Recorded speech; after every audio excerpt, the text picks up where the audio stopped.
Alexis, Arian, oh my God, congratulations on this season, this series. I binged as much as I was allowed to. Wow, awesome. I'm glad that Thank you liked it. you. Mm-hmm. I have to say though, I kept watching and I just kept going, I don't get it. Like, how does this person actually exist? It wasn't even the con. It was, how is she so confident? How does she have no fear? I'm constantly in fear of getting caught out. Ariane, as this went on and on, how did you feel about Anna? There is something about Anna Delvey that is so energetic and so you just want to, at one point at the end, Todd says, everyone wanted to be in the business of Anna Delvey. And I completely understand people like that. There is an attraction and an energy that makes them so confident. And confidence is one of the sexiest things out there. And so she exudes it. And it makes sense to me that, people wanted to be around her. They wanted to be in the business of Anna Delvey. So, Well, Alexis, how did this affect you? Because you played one of her friends. So when you are playing this and you are so close to this person, what do you take away from it? Because it's not like it is bad, but there's some positives to be taken from her, isn't there? Oh, for sure. And Anna was one of the first people to see Neff, my character, in a way that felt validating and affirming of her gifts as an artist, as being a woman who is studied of New York City. And Neff is sort of the keeper of the keys in my mind, but she rarely gets to use them. And so when Anna says, come to a party with me, it is like a life-changing moment where she is finally able to participate in these experiences that she knows and curates for guests and others. Finally, she has a rightful place, in the castle. And that is extraordinarily powerful and affirming. Absolutely. This is all about faking it and believing in yourself. Like, there's a line where she goes, a vision like mine doesn't come along all the time. Genius is rare. And I wish we had that confidence in ourselves, but as actors, you have to sometimes pretend you can do stuff that you can't do. Ariane, what's the biggest lie you told to get a part? To get a part. Wow, that's funny. I remember when I was younger, I'm an Iranian actor and I could speak Farsi fluently, but someone's like, well, can you do an Arabic? Can you, I was like, yeah, I could, yeah, I could do that. And they sent me 2 pages of text in Arabic that in the first 10 minutes, I was like, I need to call and tell them the truth. Like but you're young and you want a job. And so, yeah, that's one that I remember. Alexis, what about you? I remember one time going in for a commercial and it was for some kind of athletic wear. And the first round, they were like, do you run? And I was like, I run when I'm late to the train. So sure. And then, it got closer and closer and we met outside and they had us do a running test in Washington Square Park. And Lord, was I nervous. Luckily, it was 45 seconds. Didn't get the job. So they certainly saw right through. It must have been my form. I must have been, all over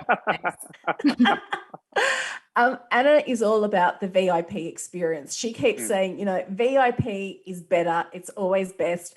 Ariane, in this job, I know that, it's not all VIP, but I'm sure there's been some moments that you've gone, oh my God, I can't believe I'm getting to access this or see into this part of the world. What's been your biggest pinch yourself VIP moment? Wow. I will say that first table read in LA when we did the first, I think we maybe even did 2 episodes. I don't remember, but that felt very luxurious and exciting. I felt like the room was full of unbelievable people and people that were very energized, and Shondaland's team is so diverse and giving and caring, and they care about us. So that was really kind of exciting. And I just remember the Netflix, the little Netflix touches, and you're like, oh, this is nice. I can get used to it. What about yourself, Alexis? Yes, I'm VIP. Biggest VIP. Actually, that same day after the table read, we all had dinner together. Oh yeah. And remember that? And Shonda actually shut down the first restaurant that I waited tables in Los Angeles. It was like this kismet, unbelievable moment. And I walked through and, my manager wasn't there, but it's the same ownership. And I went to the back and we were, being wined and dined by the woman of television and just in this like very comfortable, and it was Italian food, and that's my food, girl. So that was it. That was it. That was magical. It was. That is such a beautiful story, Alexis. Isn't that wild? It's crazy. I love it. It's like a full circle moment, isn't it? It's what this TV show is actually all about. It's true. Yeah. Yeah, but Arian, this isn't your first access into the VIP world. You've had it with Succession. I can't come here and not talk to you about Succession because that is the show that we are all obsessed with. Even Alexis agrees with me. What's it like getting to be a part of that world? An honor. I mean, I pinch myself every day. It's a real artist's room as well. I just want to say that for the young actors out there, that there is a real sense of ownership that Jesse Armstrong gives all of us and our characters, and he writes towards us. We get to access, $1 million, $200 million yachts, and get to go all over the world to Croatia and all these places. Even the New York City locations, you're like, wow, I don't know, I didn't think this existed.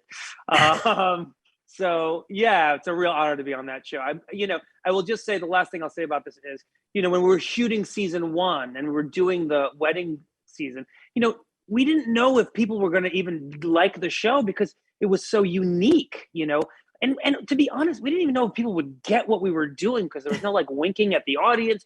Everyone was playing the characters really kind of brutally. And then all of a sudden here we are. So that just goes to show you, how brilliant Jesse and his writing team is. Yeah, as is this writing team on Shondaland. Final question, Alexis. I don't think this is just about Anna. I love the social commentary. Like, it just shows you that the rich have their own rules. What did you take from this?